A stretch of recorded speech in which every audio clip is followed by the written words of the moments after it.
everyone muted? Hello.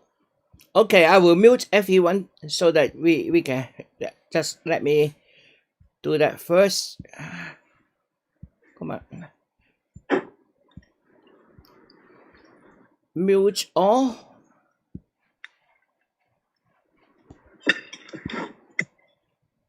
Okay. Thank you for coming. This is the number 3 of our pandemic series. Today we are looking at how China contained its coronavirus 2019. So I'm going to share the screen first so that we can have the same look. Share screen, no, here.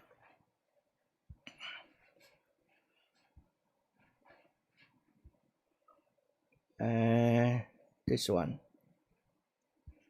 Yeah, share screen. So I hope everybody is seeing the same screen. We have a coronavirus there and then showing the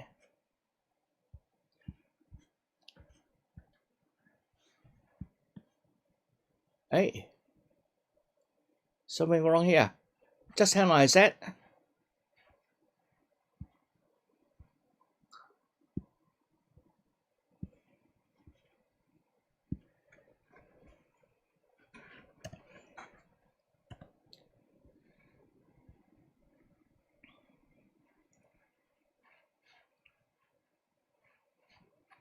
Very sorry, I have too many screens at the moment, so just bear with me for a second.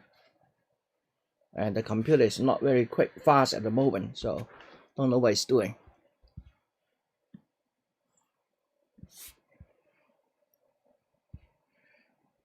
Come on.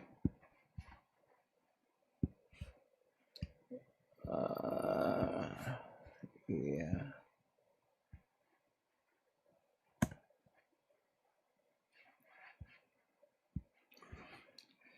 Okay.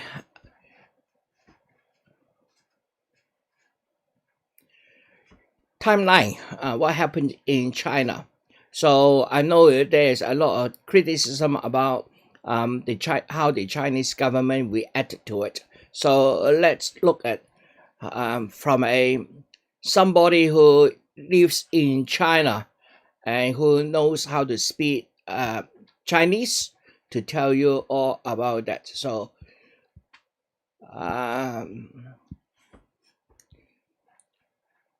this guy is called Nathan Rich. So I will let him explain what is going on. 大家好, I'm Nathan Rich, aka 火锅大王. Today I want to go through a timeline of the coronavirus in China.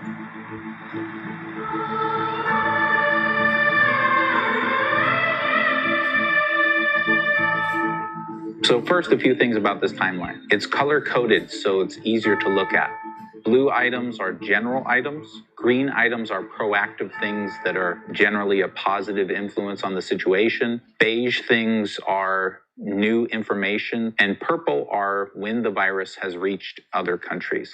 This timeline only focuses on China. Otherwise, it would be way too big. Some items say the word later, which means that they happened at that time, but they weren't known about or reported on until later. Also, a few of the items in here were reported to have happened on 2 different days, usually right next to each other. This is because you have reporting in the West and the East, which can be a 1-day time difference, and sometimes the people reporting will use their local time, and sometimes they'll use the time in China, for example. So some few items have a little bit of confusion as to when exactly they happened. For those days, I either went with the day that was reported the most, or I made a little span between the 2 days saying, we know what happened on one of these 2 days.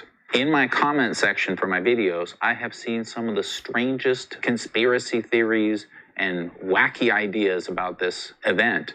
And so I wanted to go through a timeline and clear up a lot of this confusion that's going on out there. I've heard that this is being handled much worse than SARS, much slower than SARS, the same as SARS, better than SARS, all these different theories. It's overwhelming. One of the comments I got was that the investigation was extremely slow and that the beginning stages were very slow. And so we're going to go through this together and take a look. Okay, so this is the timeline. Around November 6th or later is the first time that we know of that there was animal to human transmission. This is an assumption. And the reason that we know that is that the incubation period can be up to 24 days. We now know that there was a first case not related to the market on December 1st. That person must have got infected no earlier than 24 days before that. This is a little bit fuzzy. This is just sort of an assumption, guesswork, but it does give you an idea of when this thing actually started as far as we know now, somewhere in November of 2019. Then obviously the spreading begins. For a while, we thought the first case was December 8th. Later, the market in Wuhan was declared to be infectious somewhere around the 10th. So that seems to line up with this. The Wuhan health authorities later refer to the 12th as the beginning of the outbreak. Nothing else develops that we know of. And then somewhere around the 21st of December, patients start coming into the hospital with pneumonia. And then here we see on the 26th, this is when Dr. Zhang first noticed that 4 of these cases seemed to be pneumonia of an unknown cause. The way that they're diagnosed as being from an unknown source is that they don't make progress for 3 to 5 days. At least one was related to the market. There's multiple reports about the day that she informed the hospital, but it's either the 26th or the 27th.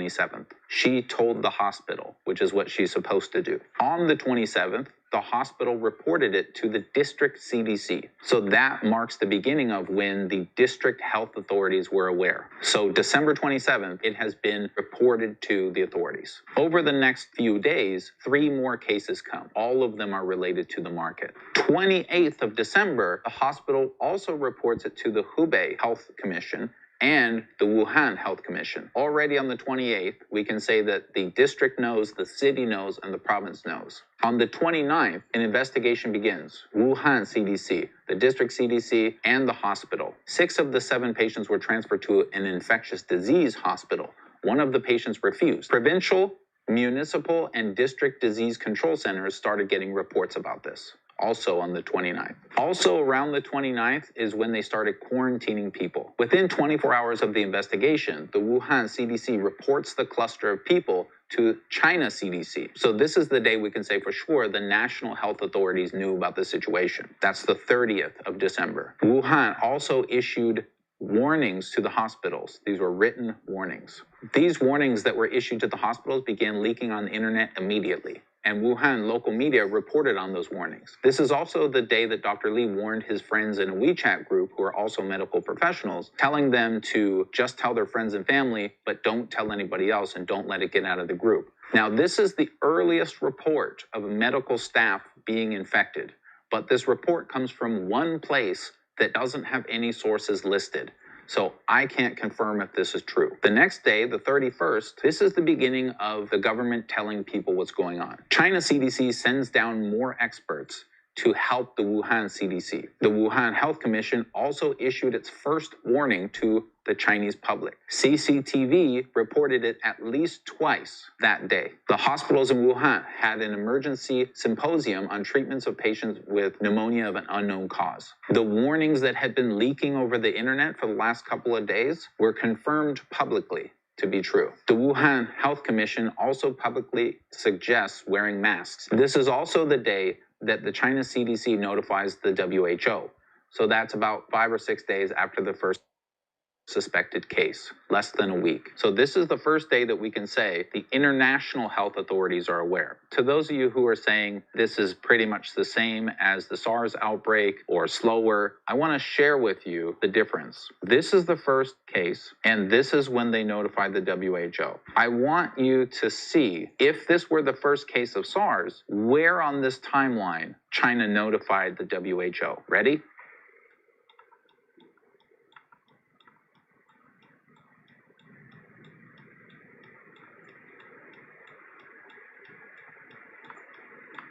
Here, 3 months after the first case. This is when they would have notified the WHO. January 1st, market closed, and they started searching for infected animals as well as disinfecting the area and that kind of stuff. Much of the public still didn't know what was going on, although there had been some announcements from the government the day before. So I want to just quickly go over this beginning part again, because this is very crucial. This is a major area that people seem to get totally wrong. The cases were reported to a hospital by Dr. Zhang. Within 24 hours, the district authorities knew. Within 48 hours of that, the province knew, the city knew, the district knew. Within 3 days, there was an investigation launched. Within 48 hours of that investigation starting, the World Health Organization was notified and the public started to be notified. By January 2nd, they had ruled out the flu, the avian flu, the adenovirus, SARS, and MERS. The 3rd of January is when Dr. Li signed his basically NDA, promising not to tell more people about what he thought was going on. Technical protocols were released for Wuhan. The NHC notified various counties and regions, so they're starting to tell the rest of China government what's happening. And also the virus was identified. A SARS expert in Hong Kong said that there was no proof of human-to-human transmission. This entire wide blue area here, there's no new cases. On the 5th, Wuhan Health Commission advises citizens to wear masks again, and the China CDC activated level 2 emergency response. On the 7th, they confirmed that that virus that they had discovered was in fact responsible for the disease, and that disease became known as NCIP. Here's various reports that came out around that time. No evidence of human-to-human transmission, no medical staff infected, not as deadly as SARS. New York Times again, no evidence of human-to-human transmission. Xinhua, no medical staff infected, no clear human-to-human evidence. If we assume that the one single report before this that comes from this website that doesn't share its sources, if we assume that that's not true, then these reports are correct. There's no scientific evidence of these things yet. During this period of time that there are no new cases, this is when things seem to slow down. It's mostly lab work. January 10th, we had our first death, and Dr. Li started showing symptoms, but he didn't go to the hospital. They get the genome sequence to the WHO, PCR regions arrive in Wuhan, so rolling out better testing, and a study comes out, symptom-free transmission might be possible. But now that study's been challenged, so now we're not really sure if it's true or not. On the 12th, Dr. Li checked into the hospital, but he tested negative for the virus. The Wuhan Health Commission says human-to-human transmission is possible. This is on the 15th of January. And look at what happens next. This is the beginning of a huge, huge response. Wuhan starts rolling out infrared thermometers to airports, railway stations, bus stations, and passenger terminals. The cases started going up. And all this huge response that we see here is all going to start now. These two, nurse being infected, medical staff being infected, these are from the same one source that doesn't list their sources that says that this happened. So I can't confirm it. If these were true, then this could be considered much stronger evidence or even proof of human-to-human transmission. However, I can't confirm those. And these happen after the Wuhan Health Commission already says that it's possible. Here we have the infamous banquet in Wuhan, in which thousands of people were invited to eat together. Human-to-human transmission was already declared possible just a few days before that. As these infrared thermometers are rolling out across Wuhan, everything starts getting put into motion by the government. And you can't see some of the items here because most of these are just telling you when something began. You don't see all the planning and the implementation and the meetings and the logistics and all that stuff. That's all happening right here. That's happening as soon as they saw that it is human-human transmissible. That's when everything starts to really kick into gear. Flu treatment at all hospitals for all flu symptoms in Wuhan is made free. That's to encourage people to go in. They open a specialized command center for epidemic control. A famous expert named Dr. Zhong is sent to Wuhan. This is like a publicity thing, but he actually is an expert. And they determined that there are 3 strains total. Possibly earlier than this point, but definitely by this point they had known that the virus actually has 3 strains, not just one. The 22nd of January, Wuhan requires masks in public, and then the next day, Wuhan is quarantined. Provinces start declaring level 1 emergency. Most of Hubei is quarantined. Domestic film releases are canceled. Wuhan transportation shuts down. Also, they started constructing this massive hospital in Wuhan. The next day, even more provinces declare level 1 emergency. Tourist sites begin shutting down. Cinemas shut down. Beijing, Shanghai residents are urged not to return home from holidays until 14 days. The next day, January 25th, Hong Kong declares an emergency. 1,700 medical staff are sent to Wuhan, and the Politburo meets. The Politburo is the top level of all the government here in China. And they say party committees and governments at all levels should take the novel coronavirus outbreak prevention and control as the top priority of their work. This is the entire government mobilizing towards something. The second hospital starts getting built. The next day, schools in Beijing are ordered to stay closed. I'm just using Beijing. This was actually happening all across the country. Vaccine development begins in China. The Spring Festival gets extended, so less people come home. Interprovincial buses and trains start to shut down. Wildlife trade is banned. Nationwide use of monitoring stations is now required. One day, all this stuff in one day. The next day, Nature magazine describes China's response as swift and decisive. AB Medical Center opens the 28th. On the 29th, this is also the day that the 8 doctors were essentially acquitted, and the government released a statement that essentially said it was trying to learn from the mistakes of the case of Dr. Li and these other doctors. The 30th is when Dr. Li actually tests positive for the virus. He's been in the hospital this whole time. So that and other evidence told us that tests can fail several times. In fact, 5 times you can fail the test, don't have the virus, then the 6th time they find actually you do have the virus, which is really scary. This is also the same day that the WHO declares a public health emergency of international concern. The China-Japan Friendship Hospital on this day said that reinfection might be possible. Very scary as well. Most interprovincial travel is banned. Even hiring a car in between provinces is banned. And down here we can see that this whole time, nationwide restrictions on groups and communities are rolling out. Everyone in mainland China is affected by this. Every community has some restrictions, every store, public area, everything. It's affecting literally everything in China. And that all started around here. The 1st of February is when the virus was found in feces. The 2nd of February, all movie and TV production is completely shut down. The 3rd of February, the first hospital that they're building opens. The 6th of February, the next hospital opens in Wuhan. And it's determined that the incubation period may have a max of 24 days. And the rest of this timeline is not complete. This is just a few events that are happening now. Earlier, I showed you when SARS was reported relative to when this was reported. Now I'm going to show you the end of SARS in this timeline. 3 months after the first case, that's when SARS was reported to the WHO.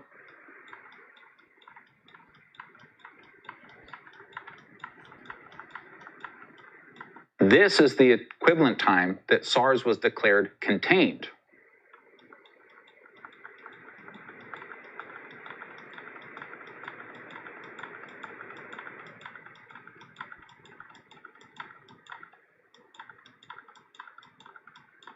And this is the equivalent time of when SARS outbreak was declared over. So if we zoom out, we can really see how far out that is. When people say that this is slower than SARS, I don't know what they're talking about. So overall, this looks very, very fast to me. When we look at the blue range here, in which there was no cases, this seems to be the least activity. So if you wanted to criticize this level of activity in the blue, someone might say, well, there was no new cases, so maybe they were seeing what happens. But I can definitely see that things could have been more aggressive in this area. Keeping in mind that the green are proactive things, this looks like essentially 2 periods of high activity. The initial discovery, followed by a lull while there was no cases, followed by a storm of activity. And I couldn't even put all the stuff in here. There's just too much. But this area here, I mean, this is the entire country being affected in every single way. So not perfect.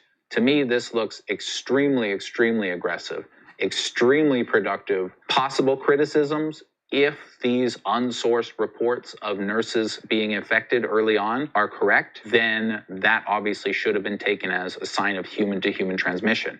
And that could have saved a lot of lives. However, I'm not able to verify that. Honestly, I don't see much else that a country can do beyond this. I mean, look at this timeline. Discovered, alerted, passed up, Passed up, reported, investigation. Chinese public starts to become aware. CCTV, warnings to hospital. These days right here, this first week, to me, is absolutely shocking how fast they moved, to be honest with you. Now, in hindsight, we can argue that they should have been more aggressive. They could have declared a health emergency the day that they found out. For example, that may have saved a few days. They could have done many things. They could have quarantined Wuhan the second that they found one. Who knows where we would be if that's what they did. But I do know that what they did do, to me, it seemed extremely, extremely productive and proactive.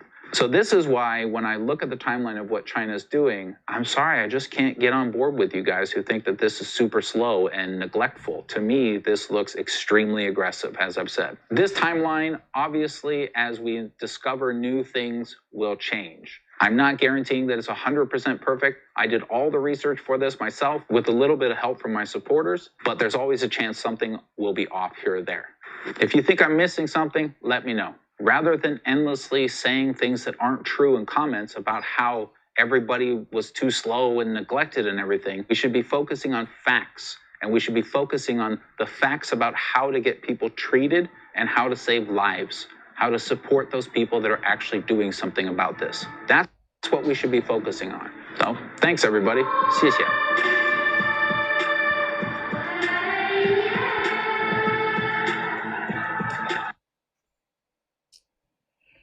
Okay, so this is the timeline. So he only described the timeline. So what I'm trying to do is show you how China actually contained the virus. Again, I get this video on the web by the South China Morning Post.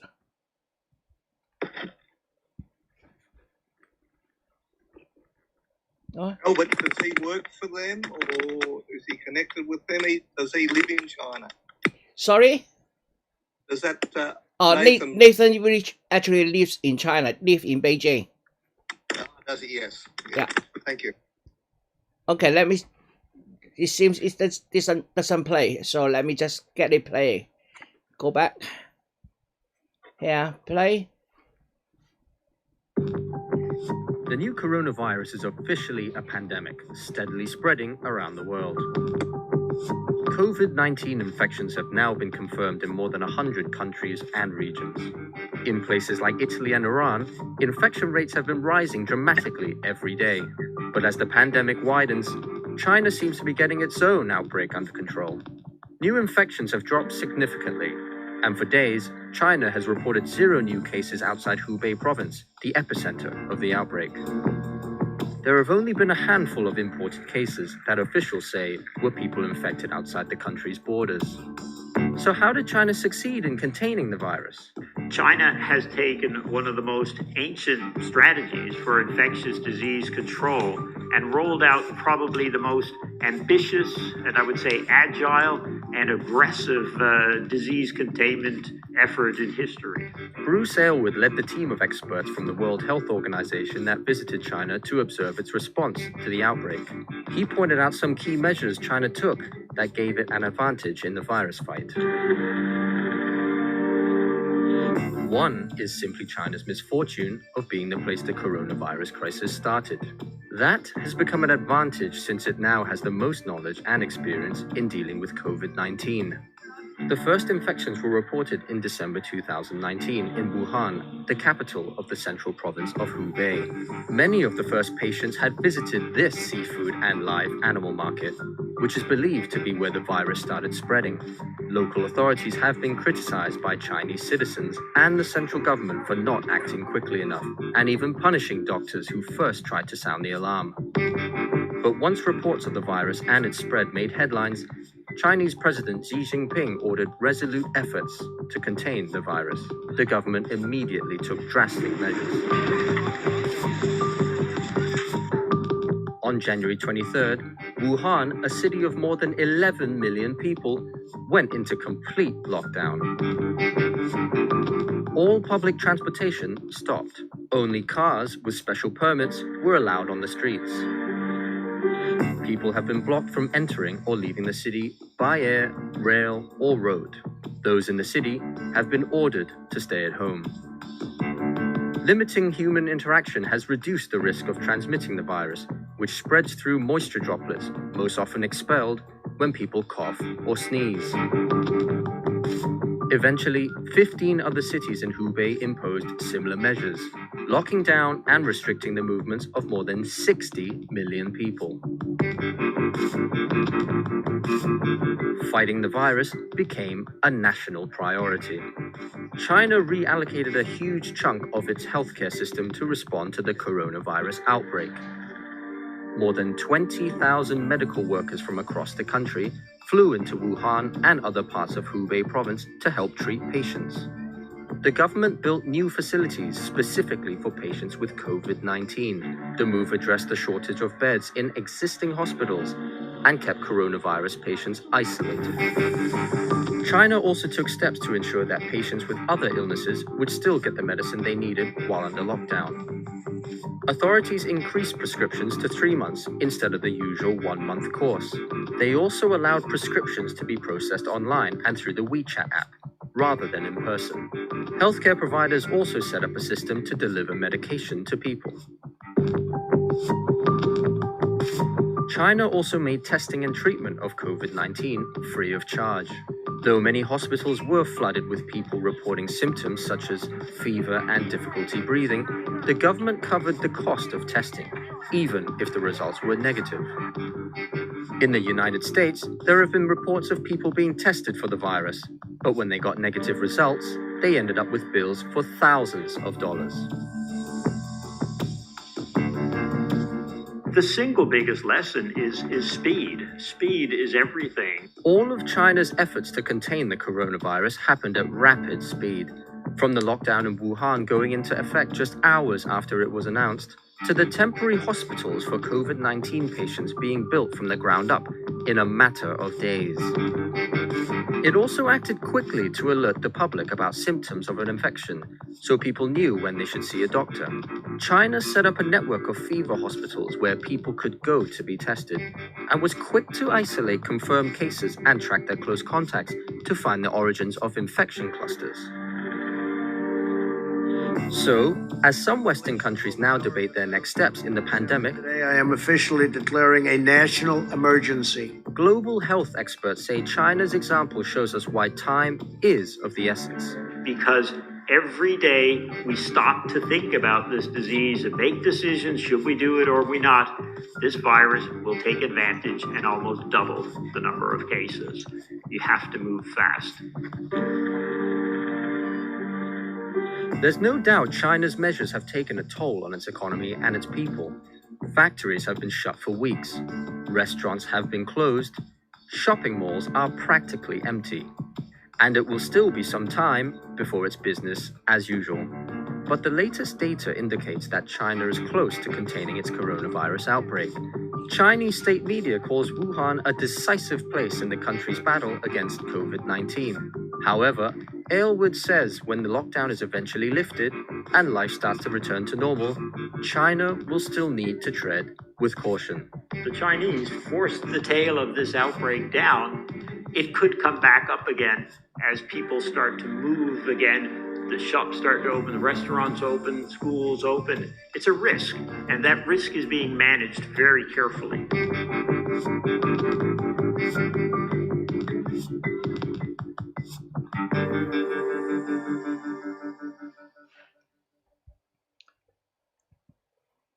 Okay, now fast forward to about a week ago.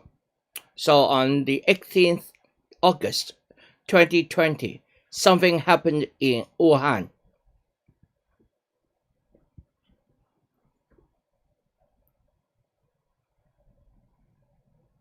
Come on, play.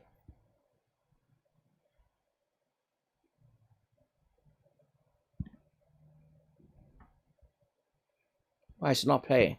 Come on.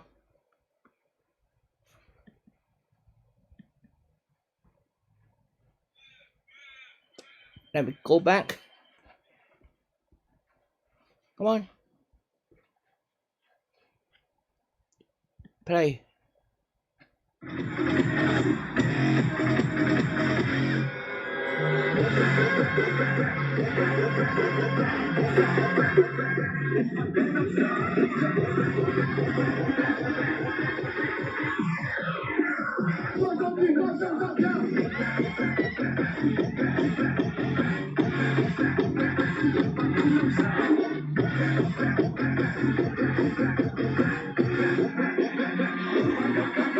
其实看到这个新闻，我其实还是挺开心的，因为经过这么长时间的努力，说明中国的疫情防控已经取得非常好的效果。那现在在几个月之前，可能这种情况是不可能想象的，但现在呢，大家敢于自己去放松自己的心情，去进行一些自己想干的活动，我觉得是非常好的一件事儿。因为疫情以来，然后大家都是为疫情做出了很多贡献，减少了外出，减少了聚会，减少了和家人的这个就是在一起的时间，这个呢就是可能是这么长时间以来大家的一种释放，我觉得只要是这种防护工作做到位的话是可以的，没有问题。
据说是在欧美国家，老百姓都感到非常的震惊。我也希望通过你们的镜头，把中国真实的情况报道回欧美国家，让他们知道中国抗疫到底是什么情况。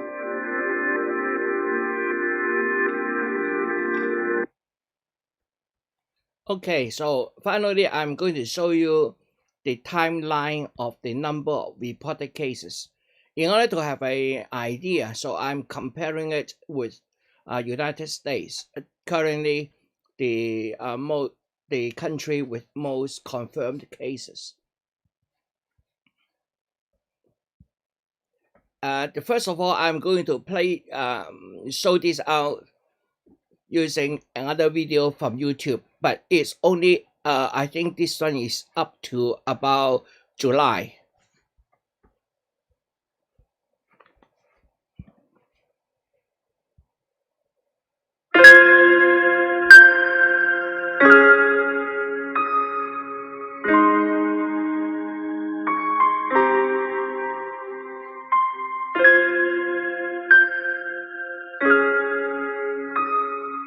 The dark red region is the total number of deaths, and the green region glowing at the bottom is people recovered.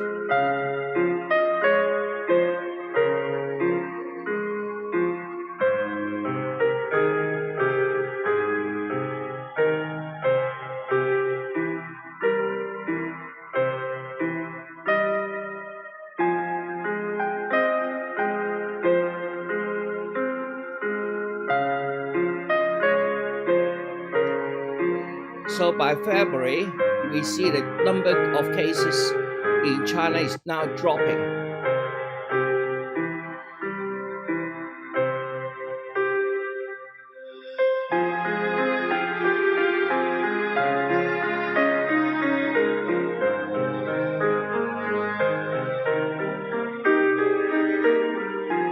By March, the rest of the world is now trying to catch up with China.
United States just passed through 1 million cases.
Worldwide, the number of cases just passed through 10 million.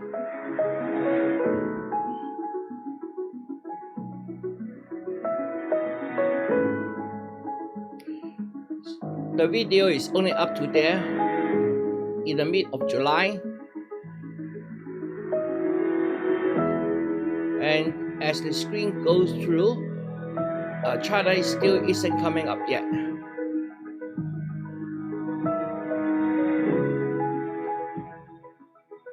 Okay, we can skip the rest. Okay, up to now. So this is the data I extracted last night. So it's pretty current. The first one, we will show you how it goes through on a linear scale. The little red dot down in the lower left-hand corner is China. Then later on, you will see another red dot coming up, which will be United States.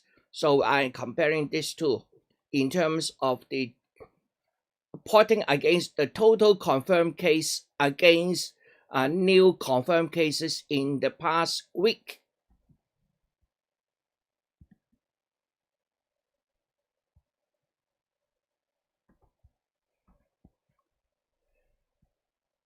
So we just see a little bit of movement on the lower left corner for China. Now here comes United States.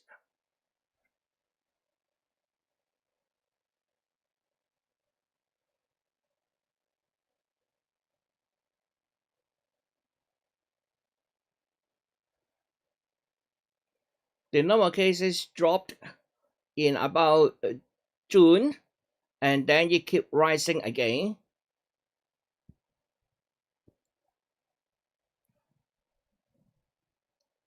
And peak about late July, and then now it is dropping. So this is up to August 22nd. Today is August 24th.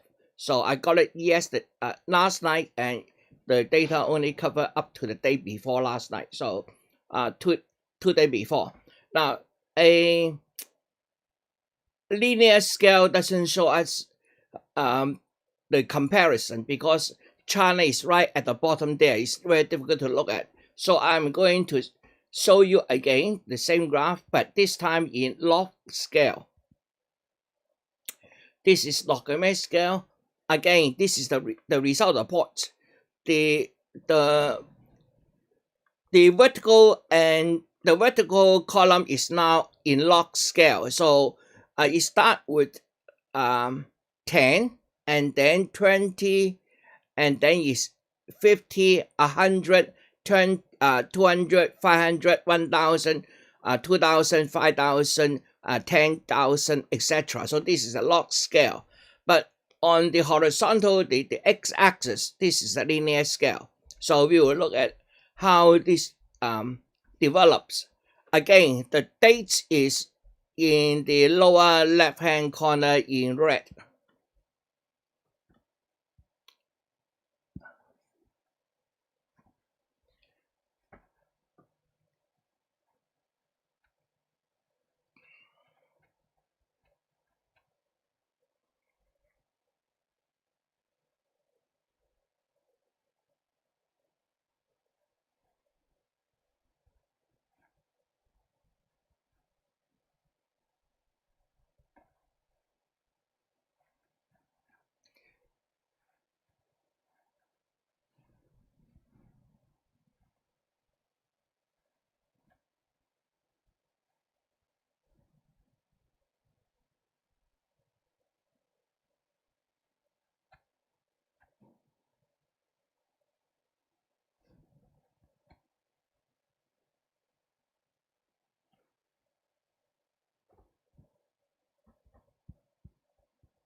Okay, so the same data but displayed differently in order to give us a better look. We see that a country where the case control would see almost a vertical drop, showing that the number of confirmed cases in the past week dropped significantly. Now that isn't happening to United States at the moment. It's still sitting around at about 40,000 cases, new cases per day. So they have a long way to go. Okay, that is for my presentation, and then we will switch to discussion. So let me stop the screen share. And then I will unmute everybody. Do you want to unmute yourself or let me unmute everybody? Let me unmute everybody. Okay, any question? Yes. Albert, on the figures that you just showed, what were the number of confirmed cases for America, US? At the moment, the number of confirmed cases in America is about 5 million, over 5 million. So I didn't think you had it up. I didn't think you had it up to 5 million. That's all. I've got 5.7 million. Yeah, 5.7 million, something like that. Yeah. Let me look at the graph. The graph there. I thought you're only up to 400,000 or something, but look different on the graph. On the left hand axis, that is the number of new cases, but on the x-axis, you will see that it's over 5 million. Yeah. The last dot there is 10 million, so it haven't reached 10 million yet. So 176,000 deaths I've got as of today. Yeah, 70 something. That's up. 176,000. 176,000. According to the South China Morning Post today, 176,645 deaths. Let me see whether I got this number here. And Brazil's 114,000 coming up second. Yeah. So it's still a long way to go before their case is down. So that is Albert, who has sponsored these statistics and graphs and numbers? These graphs are available publicly. So if you like, I can share the links for you. There are a number of websites who actually do that on a voluntary basis. These websites, for example, there's one which is called the Worldometer, taking all kinds of world statistics. So there are, again, if you like, you can also, for example, go to the John Kennedy Center from one of those. Is that John Kennedy? I can't remember there's a. Let me get my other laptop and see. I read you the.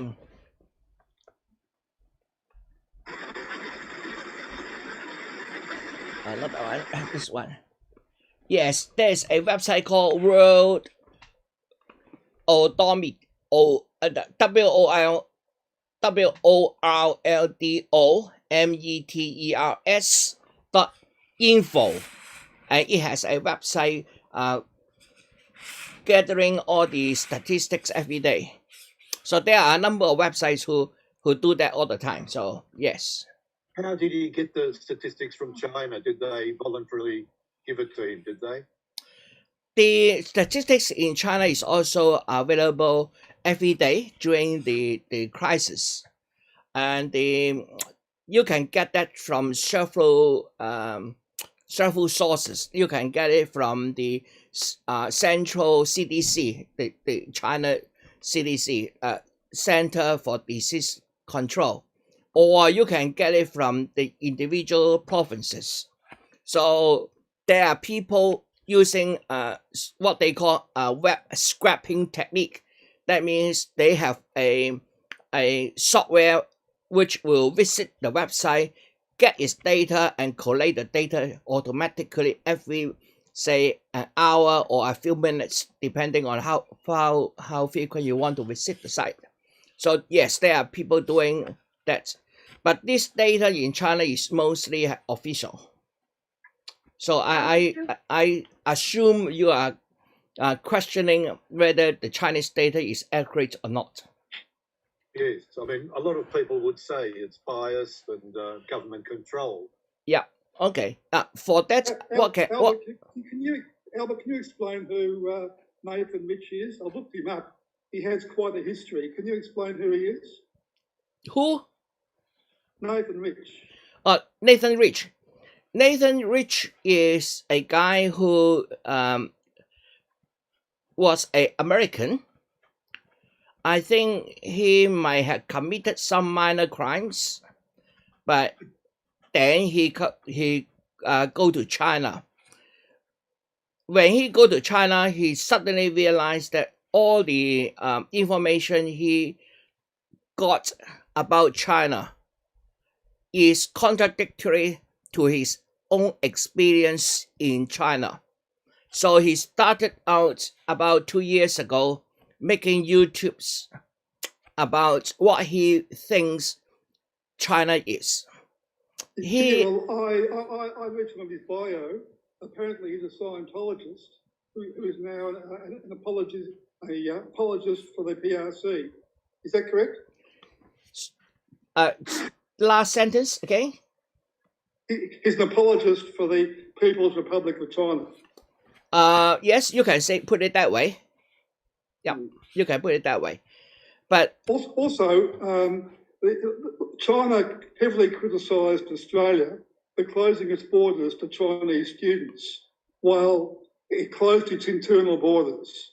It criticised Australia, it criticised Canada, it criticised America for closing its borders to China, while it was doing the same thing internally. Can you discuss that? Who is criticizing who? China criticised Australia for closing its borders to Chinese students, while it was closing its own internal borders to Wuhan. Okay, now let me explain that. At the very beginning, there was a lot of confusion about closing borders. Especially closing borders have a very serious impact on economy. So at the beginning, there is a lot of this kind of criticism against each other, but now by now it has all settled down. China no longer criticizes any government about closing its border. Actually, China implemented a travel policy now, which is one city for one aircraft carrier has one service per week. So that is the current policy that China has with all the rest of the world. So any city, if you have say 5 different companies running direct flights between that city with China, then each of that company can has 1 flight per week into China. And now all the passengers coming from China will put into quarantine for 14 days. But that 14 days will be shortened by the coronavirus tests. So they will all the people entering China will be put into quarantine, get a swab, and then do a coronavirus test. If the test turns out positive, of course China will treat them. If it turns out to be negative, then they will get a health code, a QR code on their mobile, and then they can go everywhere. And that QR code is also a contact tracking device. So basically similar to the contact tracking software we use in Australia here. So if your mobile is a certain distance from another mobile, then the software will know. And then if any one of those has a yellow or red health code. We've only then had one question so far, so I think it's early days. yes, who's talking? Sorry. Albert, can I ask a question? The big pool party that was recently held in Wuhan. Yep. Do you think that might start a second wave in China? No. Let me explain why they are this beach party is allowed. First of all, this beach party is an indoor beach party. It is in a water park. So they are having a musical. So the rappers, etc., singing there, and then you'll notice people are in their swimwear and they are not wearing masks. The reason why they can do that is Wuhan about one or 2 months ago have a rebounds, a little bit of new cases. So the Chinese government do 100% test of all the citizens in Wuhan.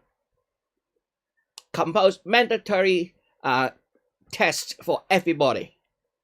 So they tested about 20 million people in about 10 days. The current testing capability of China is 3.5 million tests per day.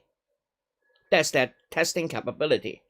And in order to do 20 million tests in 10 days without stopping other areas, other cities of providing the test, what they do is they take 5 samples and then mix them together and test.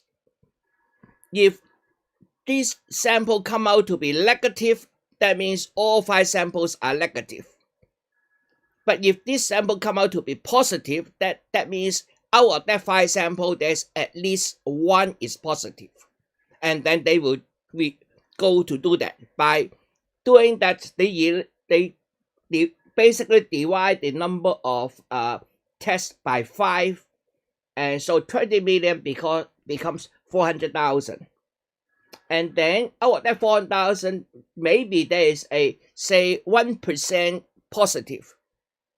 So that will be 4,000. And all these 4,000, you have to test all the 5. So 4,000 by 5, you give 20,000. So practically, they do it. So Wuhan is 100% test. So is some local communities in Beijing.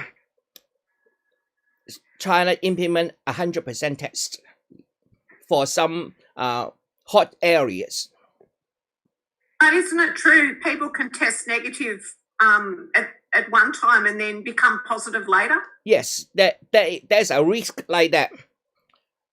So again, it depends on, first of all, the sensitivity of the test. I suppose their sensitivity would have increased, but I don't know whether it's true or not. But I would assume after all these months, they will have increased the sensitivity. But there's a little bit of so-called false negative. I think the false negative percentage is around 1 to 5%. So there's a little bit of risk there, but I think they are willing to take that risk. Just to follow up on Helen's question, Albert, how long will it be before we know whether that China pool party experiment is successful or not? In about 2 weeks' time. When? 2 weeks' time. About a week. Yeah. Okay. Yeah, it has been a week now. So another week, if there's no upsurge of confirmed cases, that means Wuhan is pretty clean of virus. Interesting, in Germany, they're conducting an experiment now where I think about 2,000 people have been invited to go to a concert. They've been selected, all wearing masks and sanitizing and stuff like that. Yeah.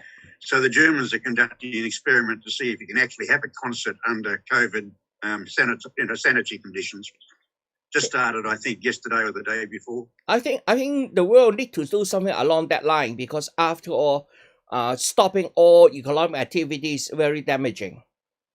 So people will be thinking of different ways of restarting the economic activity while not sacrificing lives. So I think I can now I just read a Singapore report that COVID viruses can survive on the surface of frozen meat for up to 3 weeks. So I don't think the German experiment is about a pool party or a party at all. They're actually no, it's not. It's a concept. they're tracing the COVID distribution through the area of where the people are dancing, etc. So it's a scientific experiment. I didn't say it was a pool party. I said it was a concert. Or concert, whatever. It's nothing to do with the concert. It's to do with tracing. It's a scientific experiment tracing the actual flow of COVID potential flow of COVID. I think if you have a look at it, it's a concert. There's entertainers. It's a concert. It's a concert, but that's not the purpose of it. I know that. It's a concert experiment. But anyway, I think government need to start thinking of how to live with COVID, because until the virus, the vaccines are out, and we have a large-scale vaccination program in place, the COVID is now spread to almost everywhere on Earth. So it is very difficult not to live with this COVID for at least another 1 or 2 years until we have a sufficient what's that called, immunizations against the virus. So we need to really get the vaccines going. At the moment, the WHO have started a program whereby governments can pre-order some vaccines up to 20% of their population by providing a 15% deposits. So when the vaccines are ready, then these governments will be able to get 20% of their population vaccinated. And then, of course, you have to pay for the cost. At the moment, there is 6 vaccines which have gone into the last human trial, the third phase of human trial. I think one is in England. At least 2 is a German and English, something like that. And then 3 is from China. So they are trying to get to the vaccines as early as possible. The price for the Chinese vaccine has now come out as an indicated price. It will be, for first injection, you got a 97% protection. Then 2 weeks later, you will have a second injection. So 2 injections for a 100% protection, according to the current data. That will cost, according to the price indication, less than 1,000 Chinese yuan. Less than 1,000 Chinese yuan, that means divided by 5 is less than $200 Australian. For the 2 shots together. So but why would there be a charge for a vaccine when it should be just public health policy? Well, it depends on your government's policy whether you give it to your citizens free of charge or not. But the vaccine themselves need have costs. So if the government decided to provide a free vaccine to its people, then obviously the government will buy the vaccine at wholesale price, and the citizen won't be paying that. But the Australian government has said, look, if a vaccine is available, it will be delivered free by the Australian government. Yeah, to us it will be free. Yeah, but again, I notice the reports in the press today that the Chinese are trying to infiltrate the Australian virus research laboratories. Have you heard about that? No, I haven't. But I don't see any reason why Chinese need to do that. At the moment, the Chinese is very advanced in terms of their research. Well, who knows? Who knows, Albert? Well, at least they are now their first human test is on using the PLA, the People Liberation Army. So that was their first batch of human tests. The second batch of human tests is the. Are they volunteers or not? The army volunteer? Are they volunteers? Yes, PLA volunteers. Volunteers sure from that? PLA. And the second group are the volunteers from the Chinese Communist Party, CPC. And now they are in their third phase. And it includes a lot of private institutions. And they are expecting to do 30,000 to 50,000 tests in the next 6 months, I think, before they release. Well, that's the same as the Oxford study as well. Yeah. Oxford study has gone to Brazil using trials in Brazil because of the high incidence of COVID over there. Yeah. The Chinese using Iran. Albert, China couldn't really test the vaccine in China because there's virtually no virus there. So they will have to do the phase 3 studies overseas. Yep, they did it in Iran, in a number of Middle East countries. That's right. They've also done it in New Guinea and Indonesia. Yep. I don't know that, but thank you. There's a mining company that the Chinese own in New Guinea. It was compulsory for all the employees to have the vaccine. Okay. And there's also a site in Indonesia. In Oxford, they've got to the stage of deliberately infecting a select group who have volunteered for this. They were interviewed on the news. They were deliberately exposed to COVID with the chance of them getting it, and then they would have had the vaccine that they are trialling. There's no point in having a vaccine after you've got the disease. I know, but they were deliberately having the vaccine, but then deliberately exposing them to COVID to get the reaction. Right. Yeah. Because you cannot have the vaccine without that. Yeah. Oh, but 2 points. Yep.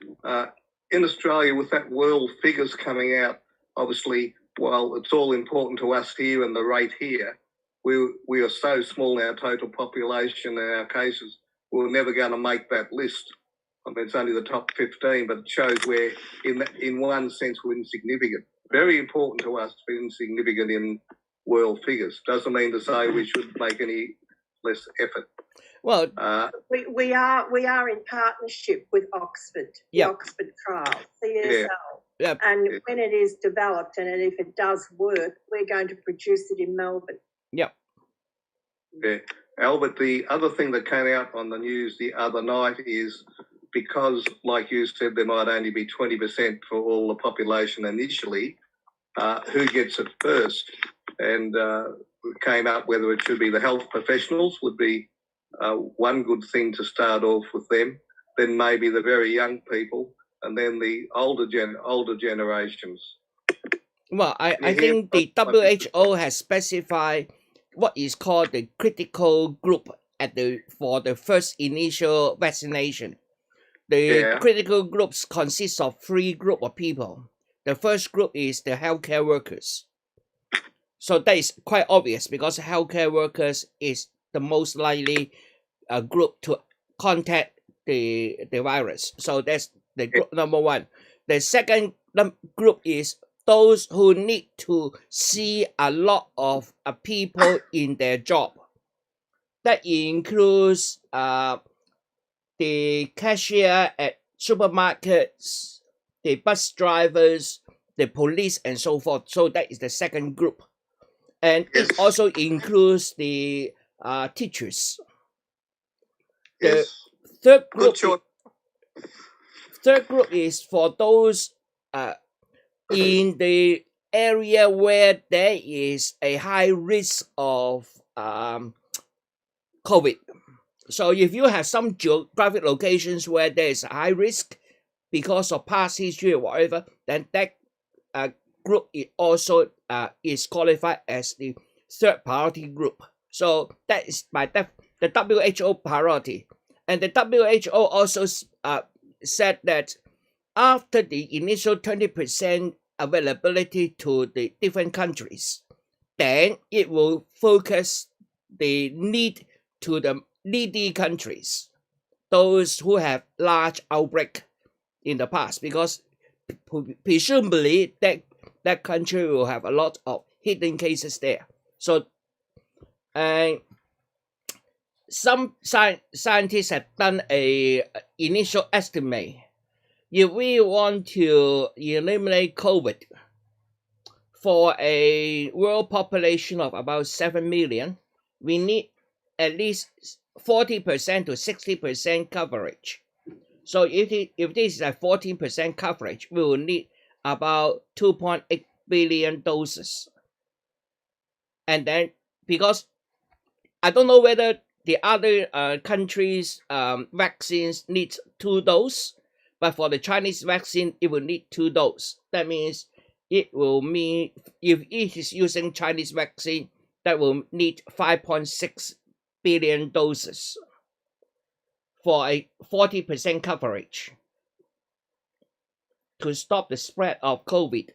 But that is not sure whether 40% is actually effective. The more confident level is 60%. So that will increase that by another 20%, another 50% of dosage. So we are looking at around 10 billion doses if you are using the Chinese vaccine. Albert, this morning on the US news, the FDA announced a program with blood plasma, and that it's 38% successful, and they are asking people to donate who have recovered from the virus in order to use that plasma for people who are acute. Yeah. And apparently it's one of the best survival rates so far of about 38%. Yeah. Until such times as a virus arrives and a vaccine arrives. So that's a little bit promising. Yep. There's one very interesting thing happens in China with this COVID-19. The Chinese has been treating this COVID-19 based on their SARS experience from 2003. So they were adopting the Western medicine technique. But one of their square cabin hospital, now China built 2 emergency hospitals to deal with COVID-19. But these 2 hospitals, one is 1,000 beds, another one is 1,600 beds. So they only offer 2,600 beds. Not enough, because about 80% of all the cases in China is in Wuhan or in Hubei. So it's the same region. So China has about 80,000 cases. So Wuhan has about 64,000 cases. The 2 hospitals treat only 2.6. So there is still a large gap there in order to provide the test. So they created something called the square cabin hospital, which basically is using existing conference center or large sports centers and so on, and put beds in there.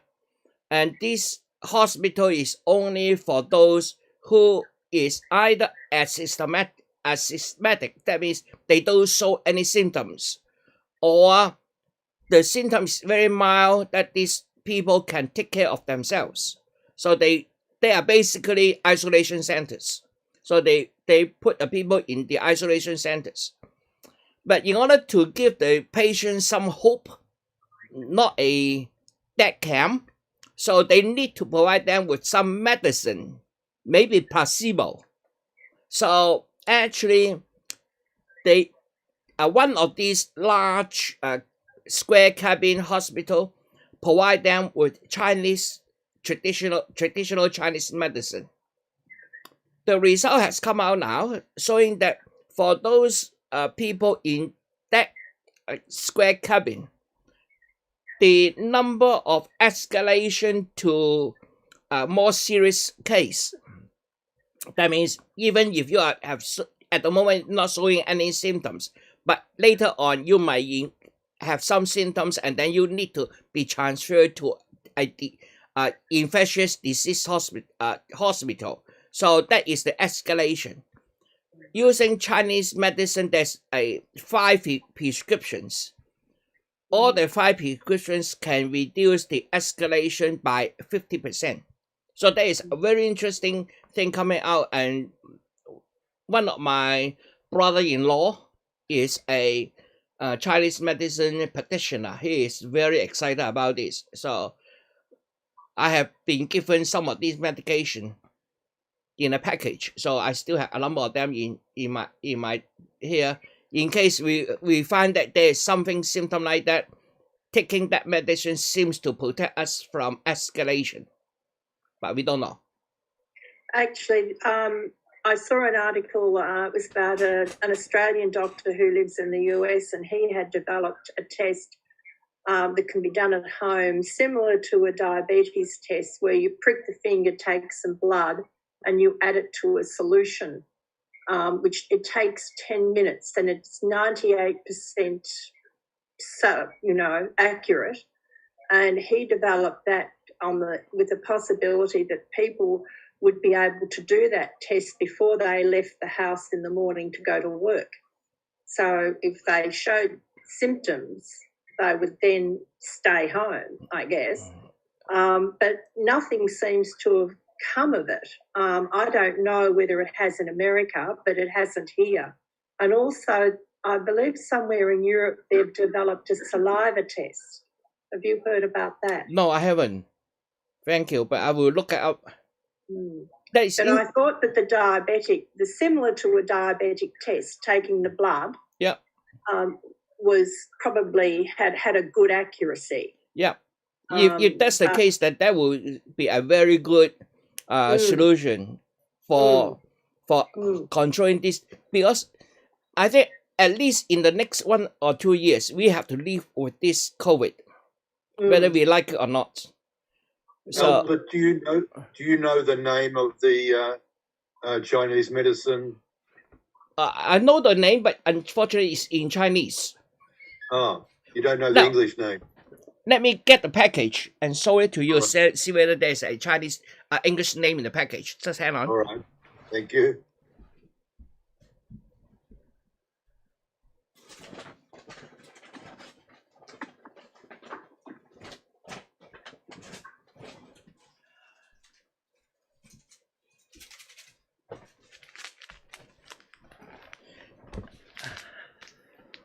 Okay. Can you see the package? Can't see it. You're on your. Let me see how can I show it to you. Okay, I will open up my camera app and share screen the camera app. Come on, camera, come on.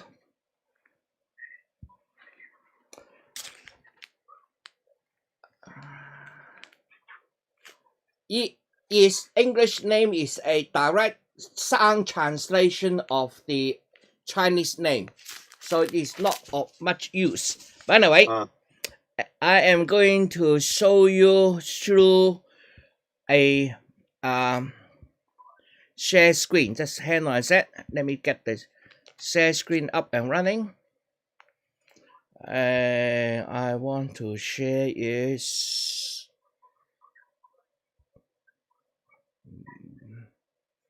photo booth. Share.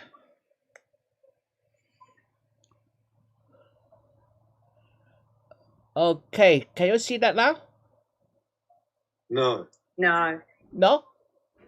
Oh, yes. Yes. Yeah. Yep. Oh. It's a Chinese. No. Do You you know if it also works for other viral conditions like flu or? Yeah, it works for flu-like symptoms. Yeah. Okay, and this particular medicine, let me see how you open up the package, dissolve it in warm water, and then twice a day, one in the morning, one at night. So this is for 1 day. So this is 2 packages here, and I think it is available in a lot of Chinese grocery store at the moment now because everybody is looking for this. And there's only one like that. It's this is recommended by my brother-in-law, who is a Chinese medicine practitioner. Yeah. And I can make a photograph of that and send it out to everybody. So okay, that'd be good. Thank you. I will do that later on after that. So that is the protection, and all our family members get a package of that from my brother-in-law. It will last us 3 of us about one month. That's the amount they send us. But Does hopefully, it have any side effects, Albert? yeah. Does it have any side effects? No, Chinese medicine usually don't have side effects. Do you know what's in it? Again, the formula is well known, but it's not written here. It is all herbal. If you like, I can take it out, but again, even I take it out, that will be in Chinese. So, but again, this is extracts. So what they do is they get the Chinese medicine, extract the thing, and then dry it and make it into a powder form. So when we want to consume it, we just tell that dissolve in warm water and then drink the whole thing. And this is in the square copy in the square cabin hospital. They use a large pot, the hot water pot, and put the herbal medicine in, and then ask the patients there to go out, get a cup. Everybody drink 1 cup in the morning, 1 cup in the evening. So the patients at least got a placebo effect, say that you are given medicine to take care of your problem. But it seems to work.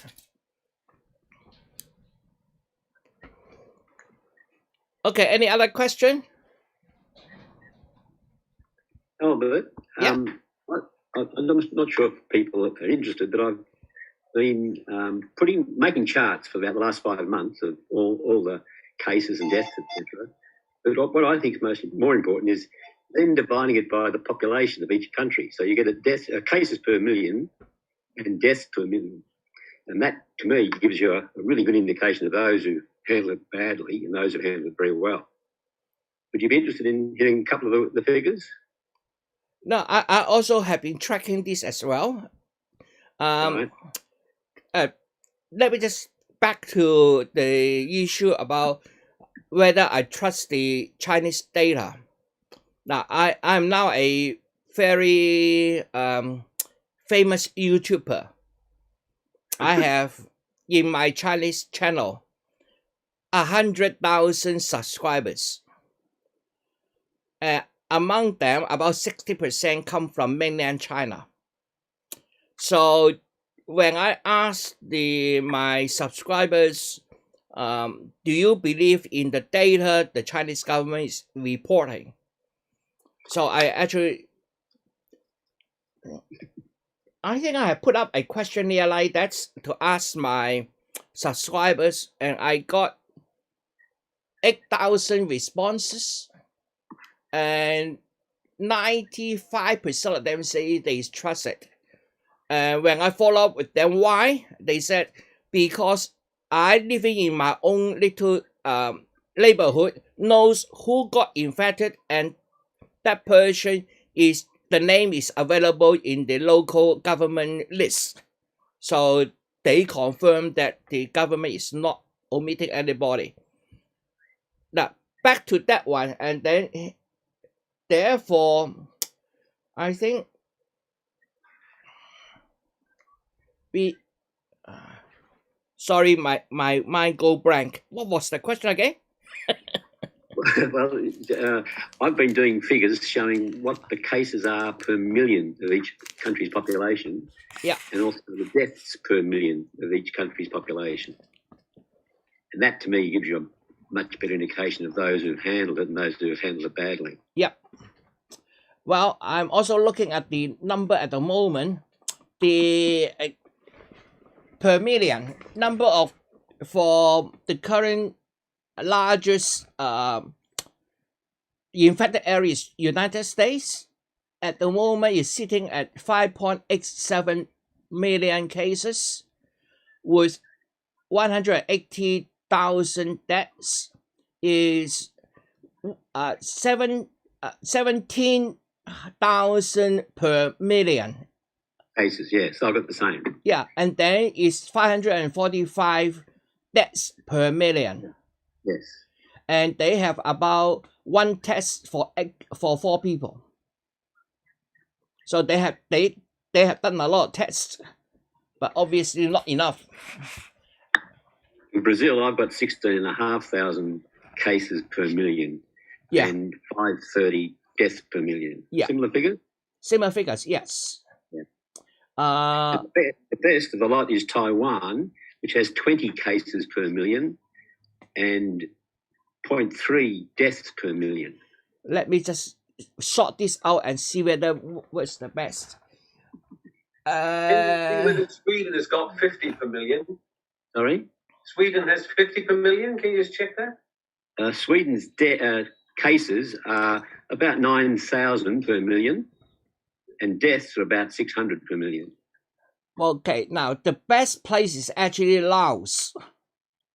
Oh, sorry, I wasn't going to the small country like that. Yeah, Laos has 3 cases per million and no deaths.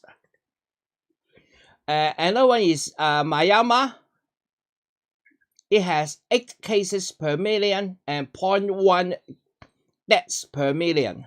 Some of those, Albert, I wouldn't trust. Yes, I won't trust it as well. Just like I won't trust the Indian number as well. No, but Australia is around about 1,000 cases per million. Yep. And about 20 deaths per million. Yeah.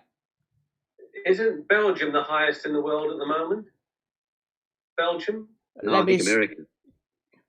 American is the worst. Not total deaths, but per million. No, I haven't got Belgium. Sorry, but okay, I got Belgium here. Belgium has 7,000 per million, 861 deaths per million. That's more deaths per million than America. Yeah. 540. Yeah. But Sweden's deaths are 580 per million.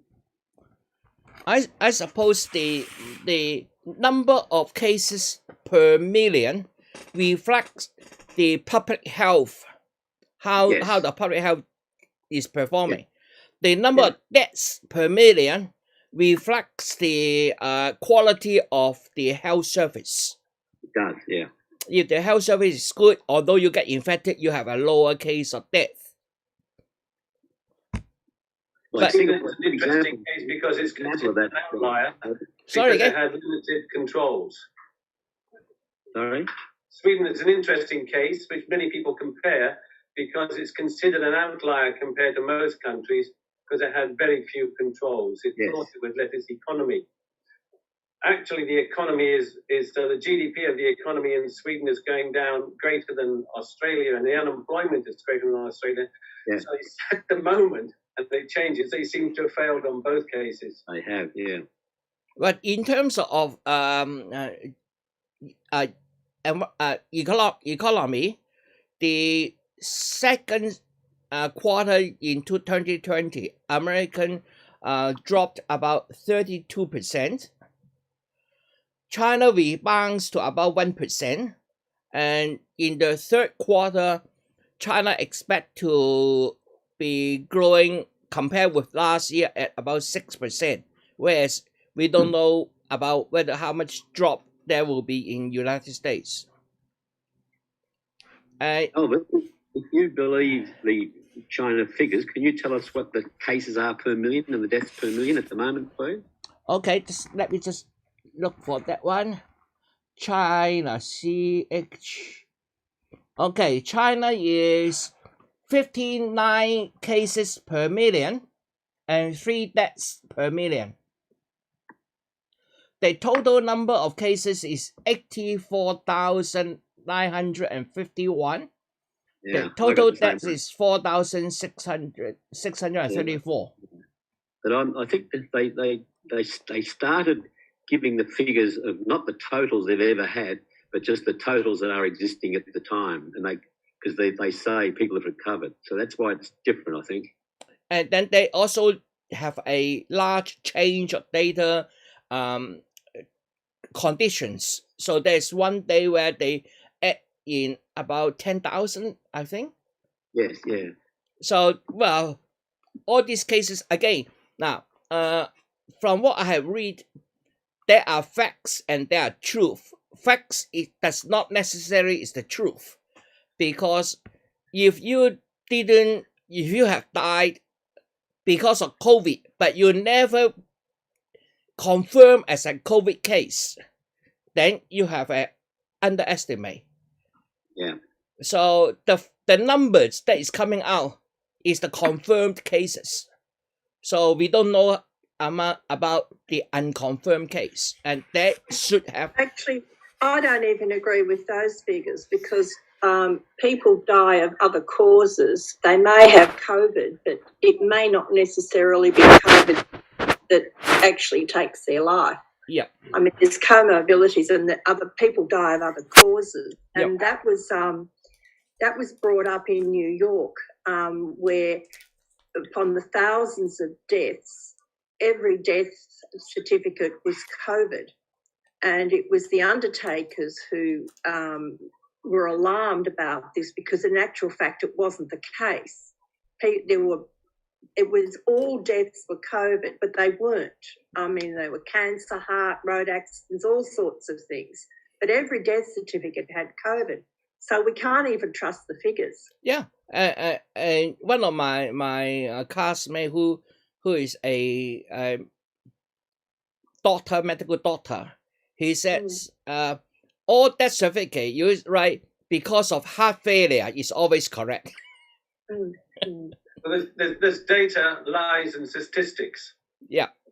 That's the saying. Will we ever get the truth? In Australia, where in Australia, if you look up the statistics for the number of people who die each year from flu, it's round about the 1,000 figure. But if you look at the number that people are saying that they died because of flu, because the statistics, Bureau of Statistics actually counts purely what's on the death certificate. Yeah. But in fact, if the flu caused the death by other means, then they don't count that, and it's been recorded as a heart attack or something else or whatever. Yeah. Well, I'd seen figures for July last year and July this year, and there were 15. The figures for death from flu last July were 15% higher than they are for COVID this July. Yeah, they would be. That'll be the case because we're in lockdown in Melbourne at least, and so we're expecting a very low flu death rate here compared to normal years. because we are not spreading the flu. Yeah. We are locked down. Yeah. But anyway, I would just hope that COVID will not become like a seasonal flu because it has a higher mortality rate than flu. Well, I'd read an article that they believe it will be, and that we will have to have an injection every year, like we do with the flu, to protect ourselves. Well, for us, it's lucky. Our government will be covering that, at least for our age group. Yeah. Hopefully, the Chinese already said the virus they produce will be a public service. So I suppose the Chinese will getting the salt free as well. All systems are happening. Yeah. Okay. If there's no more questions, then we'll call that off. And then Albert, just before you go. Yeah. Next year, are you going to do your history classes again? Yeah. Good. And next term, I'm also doing three sessions. So let me just pull up my data and tell you what I'm doing next term. Come on. Thank you very much, Albert, for